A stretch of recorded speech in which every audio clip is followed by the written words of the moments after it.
Hello everyone, and welcome to this week's episode of Adventures in Fast Food and Retail. It's been a little while since we've done one of those. First up, things I wish people would normalize when shopping, by Letho Shellhound. 1. Don't lick your fingers to pay. It's mostly among older shoppers, but still, it's gross to handle bills you just put your spit on. And at this point in history, I would think we would know it's unsanitary and spreads germs, and also wish people would stop licking their fingers in general, like to pass out papers or flip pages, i.e. teachers. 2. Not coming in the last hour before close and taking forever to check out. I've had people in the last few minutes we close, sometimes literally between 10 or to 2 minutes before we stop letting people in the changing room, taking a quick look around, taking a long look at lots of stuff, having a large cart of stuff to buy. If you come in the last hour or less of a place being open, I think you should only be there for a small amount of stuff, and only that. Don't come in and decide to have fun seeing what's in the store today. Come in and buy the one thing you need and can't put off. 3. Listening to the warning pages. We warn people when we close at the 30 and 15 minutes marks, and barely anyone cares. We'll have between 5 to 7 people still shopping without a care in the world at the 15 mark. We have to be nice about it. I want to say something like, "Attention, shoppers. The time is now 15 till, and we all want you gone. Stop pawing through the racks and get up here now before we think less of you than we already do." 4. Stop taking phone calls. If you need to talk to someone, step outside or be quiet. But don't have it so loud I can hear both of you and them. Now this may be stronger with me, as I had people take loud phone calls in a library, and I may still have some ill feelings about that. And I still feel like you should keep it down, like you would a normal conversation. Plus, the people that are on the phone when they go up to the counter, they're very rude. 5. Don't touch or call the workers names like honey. I am not your kid or close friend. I am a stranger that is checking you out or working near you. Call me sir and keep your hands to yourself. And also another thing I want more people to do elsewhere. 6. Stop letting the kid mess with the card pad and repeatedly make the toy play the sound. This is more of a wish, as it is harder to do with younger ones. I'll admit this is more of a personal thing, but hearing the same little kid toy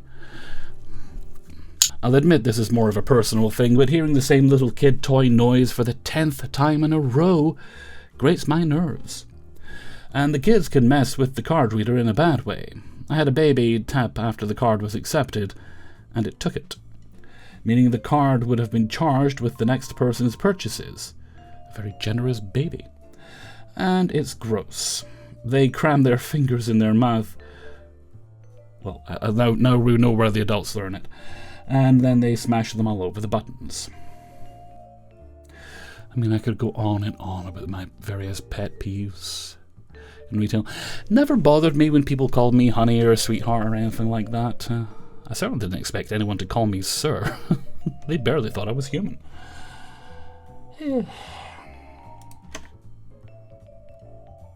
Story number 2.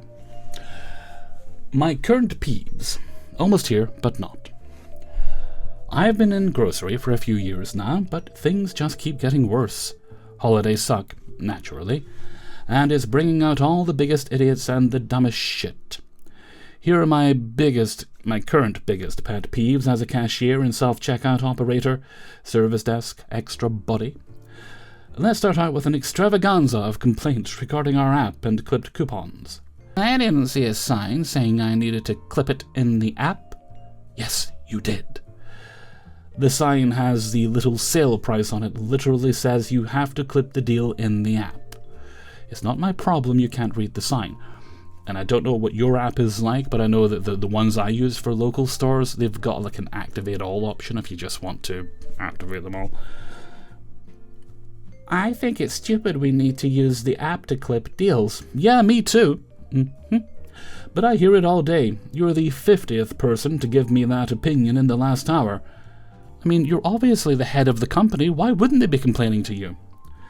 Your opinion and my opinion won't change the fact that if you want the sale price, you have to clip the coupon. Customers that don't clip their coupons until they're in line, or customers that make you use their phone to clip it for them, if you have issues clipping them, go to the service desk. All you're accomplishing is making the lines fall behind because your stubborn ass can't think critically enough to realize you're holding things up. Alright. Other things now. You guys really shouldn't be open on a holiday. Right, yeah. So why are you here on a holiday? You're doing your part to make us stay open. Don't give me your fake sympathy. At nights, we only have one cashier after 8 p.m. Eventually, that cashier needs to take a break, so we leave only the self-checkout terminals open for about 15 minutes while they break. If a customer has a large enough order, the self-checkout operator will open a register. But it's not ideal because they also need to watch the self-checkout area and stop checking to help customers there if need be, because they have priority. Customers with 1 or 2 items will often complain about us not opening a register to take them on. I'm sorry, but I'm not opening up a register just to scan your crackers. I will scan your crackers at self-checkout. Press the continue button on the screen and you can pay for it there. Wow, groceries are so expensive nowadays. Yeah, they are. Inflation sucks a lot.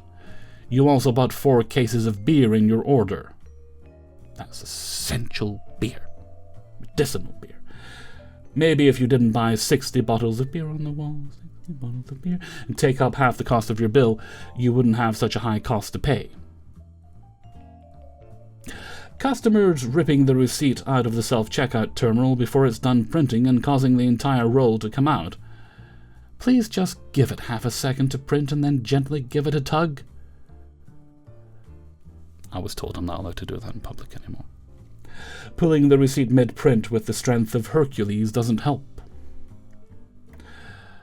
The cost of a box of bags has just went up by $10. We're being told to use less bags, but that's really fucking hard when customers tell you to separate each item into its own bag, because half our clientele are over 70 years old and can't carry 2 loaves of bread in one bag. They should be bringing their own bags. Customers getting pissed because I don't have a bagger on my lane. They're honestly... baggers. Bag your own stuff, for heaven's sake. They're honestly lucky we have baggers at our store at all, considering we're the only grocery store in the area that has them. Aha! They take turns getting carts from the lot, and it's been busy. Please just take the groceries I've bagged and put them in your cart. It's not that hard. Customers that want to redeem lottery tickets or get a refund at 11:30 p.m. Our store closes at midnight. We bring in the service desk register at 10. Please stop complaining to me about it. I'm the only person in the front-end department when I do a closing shift. Come back when it isn't near midnight. Customers that want a balloon blown up by Floral, want to make a deli order, or want to make a propane exchange after 10 p.m. It is the dead of night, my guy. We have a skeleton crew. Again, come back in the morning. I have more, so much more. But that's all I care to type now. I'm tired, boss. I'm so tired.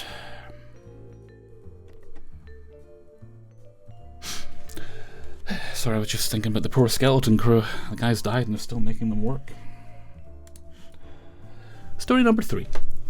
Why I ended up quitting. Did I write this? Oh, no, okay. By Skyra 62400. So I worked for Walmart almost 10 years ago. I was 16 at the time and basically just wanted money for gas in my car and to go do fun things.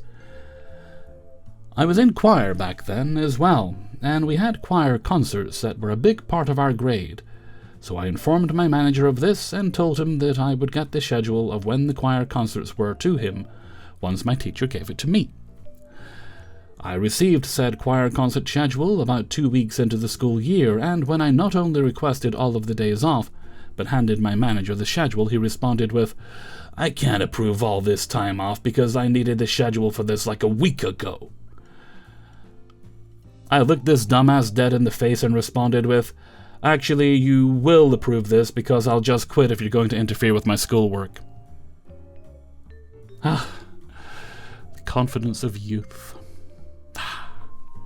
You don't get that back till you hit your 50s and 60s.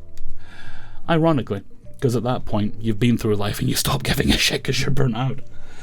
He immediately approved all my time off and never argued with me again about school-related things. Unfortunately, this was not the only issue I had working there. When I first started, I was told that we only were allowed to call off 3 times our first year, but if we had a funeral to attend, that those call-offs would not affect that. Now, me being 16, I didn't think I'd be attending any funerals anytime soon. So I had no issue, but unfortunately that was not the case. In September, one of my friends self-exited, and the funeral was very last minute. So I had informed my manager, and he gave me a very, we'll just say, annoyed look. Imagine how you felt! December rolled around, and Jesus fuck. Another friend self-exited as well, and again the funeral was last minute, so I had to call off again. A couple of weeks after the second funeral, I looked in the app and saw 2 strikes in my attendance, and I immediately talked to my manager my next shift, and he accused me of lying about the funerals just so I could get out of work. I was an emotional wreck by this point, because why the fuck would I lie about 2 friends self-exiting so close to each other? During my break, I ended up calling my mom and told her what had happened, and not even 30 minutes later, she came storming in and demanded to speak to my manager. And the second he came out of his office, my mom shoved both funeral pamphlets into my manager's face and cussed him out and called him an insensitive prick. After that day, both strikes were taken off my attendance, and my manager kept his distance from me. The nail in the coffin for me, though, was on my last day. I was talking to a cashier in the lane behind me because it was pretty dead, and I was just discussing how I was thinking of leaving Walmart so that I could focus on my senior year and just have some more free time, since they were scheduling me almost every day at Walmart, and how I was starting to feel overwhelmed and miserable just walking in the front door. Also important to learn that you can quit jobs that aren't right for you very early on. Not enough adults learn that. Took a while for it to sink into my thick head. Obviously, if you have enough money to get you over the hump till the next job, but you shouldn't just stick out a job because, you're afraid you won't get anything else. Or you have something else lined up. Right as I said that, 2 customers walked into my lane, and immediately I heard the husband say, "Excuse you, did you really just say no one should shop at Walmart?" His tone set me off big time, so I told him to shut the fuck up and don't assume shit because of the tail end of a conversation they were not a part of. The man did not like that, and immediately started screaming for a manager, who came rushing out, and of course the dude had to be some loyal employee to Walmart, and went on a whole rant saying that I claimed Walmart sucked and blah blah blah. At this point I just quickly scanned and threw their items in a bag, not caring if I broke anything, and told the wife to hurry up and pay, and for both of them to get out of my face. They left, and I ended up being called into the manager's office, where they took the side of the customer, and then when I tried to tell them what the customer said was a straight-up lie, they didn't believe me, so I broke down and started crying because I was so angry, and I threw my name badge, my discount card, and my vest and told them to fuck themselves because I quit. I left and never looked back.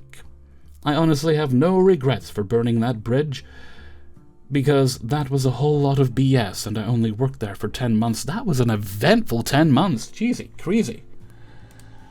Alright. Story number 4. Is it? Yes, it is. I know what I'm doing. Ah, yes.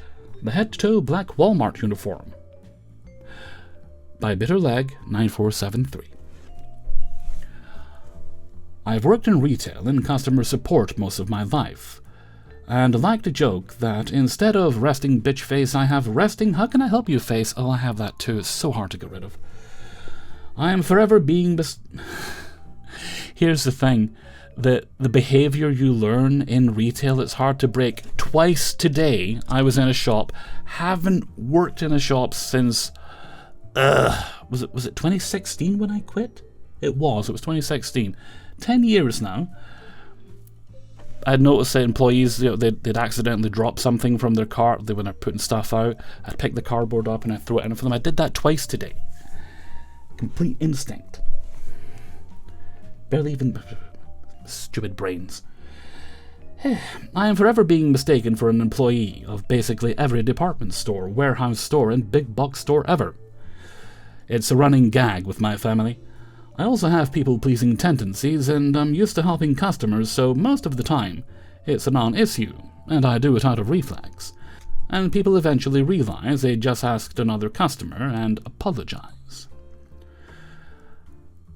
But the one instance that really sticks out to me and infuriates me even years later is this one.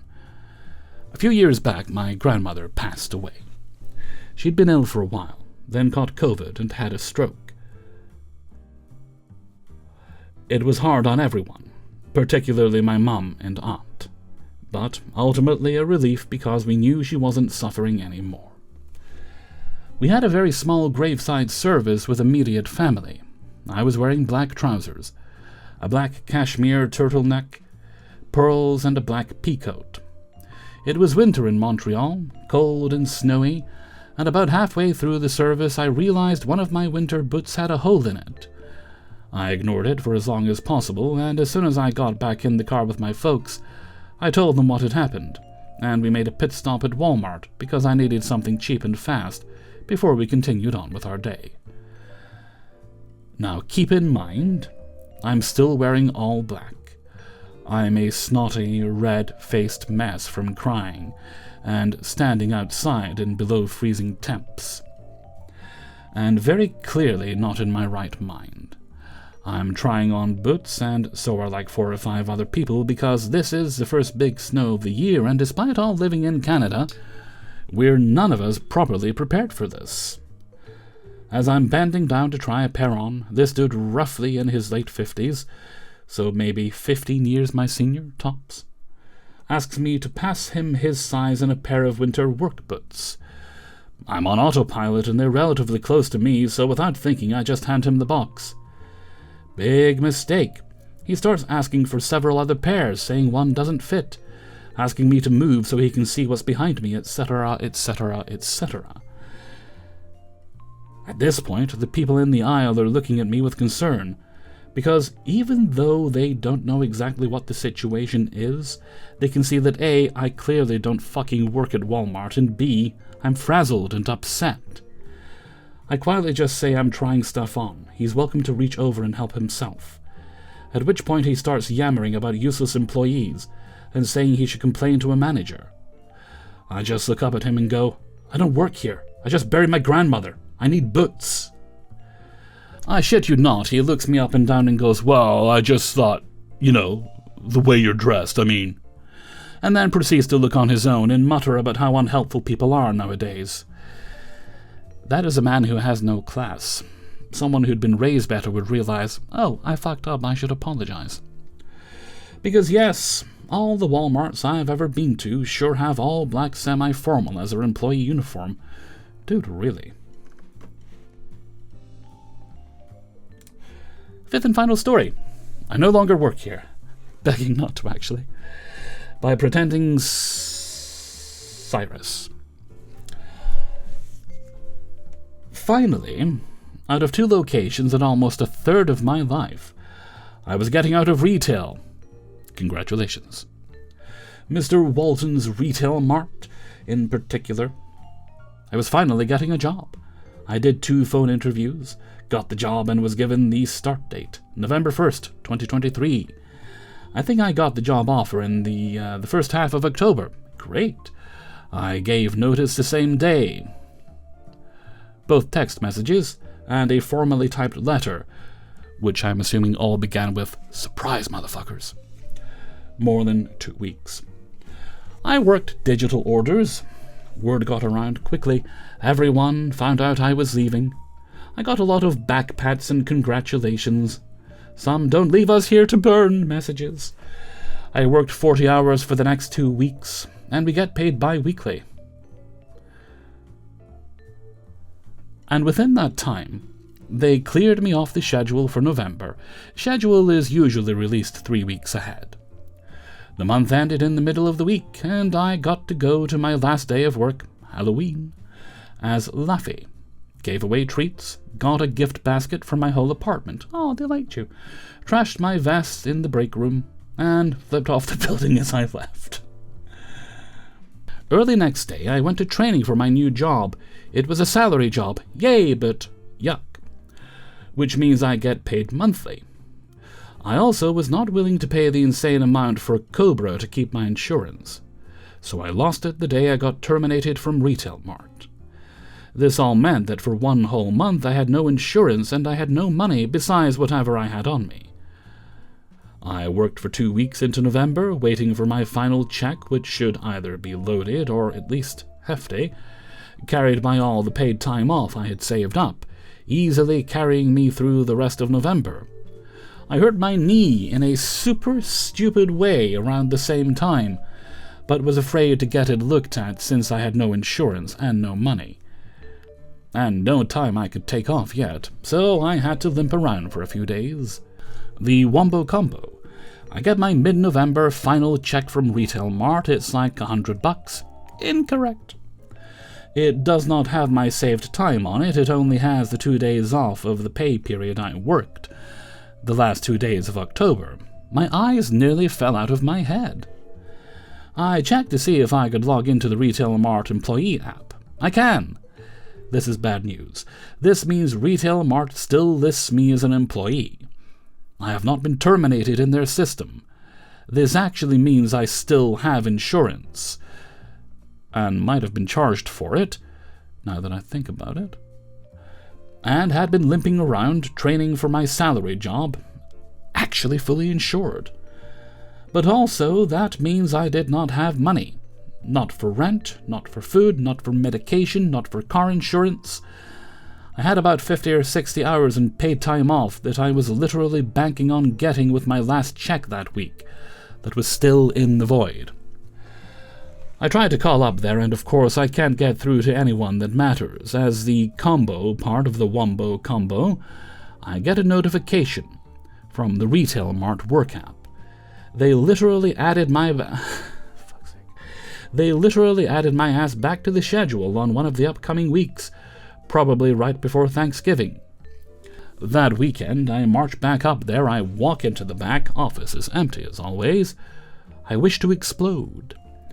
I walk instead into the back where Digital worked. You know, since I was still apparently a Digital Retail Mart associate, people are pleasantly surprised to see me, ask how I'm doing. I give them the pleasantries, then walk right up to one of the managers of Digital, in the middle of his work, and went, "Hi, yes, hello, hi." I was put back onto the schedule. I don't actually work here anymore. Please terminate me from the workplace.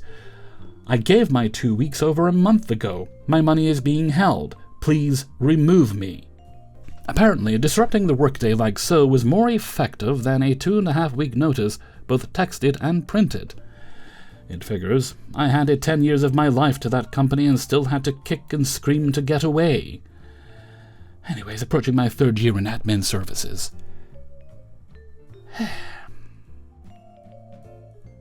Still, congratulations on getting out of retail. More people should do that. I recommend it thoroughly.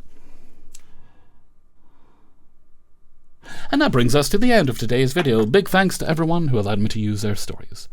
If you'd like to support the channel, you can sign up for my Patreon page, which is linked down in the description. $1 or more, if you'd like. A month gets you early access to all the videos at once on Monday. Just pay what you feel, but you have to pay something if you want early access. And then you'll also find links to my merchandise store, which is over on Teespring, my Discord server, which is on Discord, shockingly. I've not mentioned that before, but my Discord server is on Discord. And my email is kingofthecities@gmail.com. I think that's everything for now. Yeah, I think that's everything for now. So until next time, thank you very much for watching, and take very good care of yourselves. Bye-bye.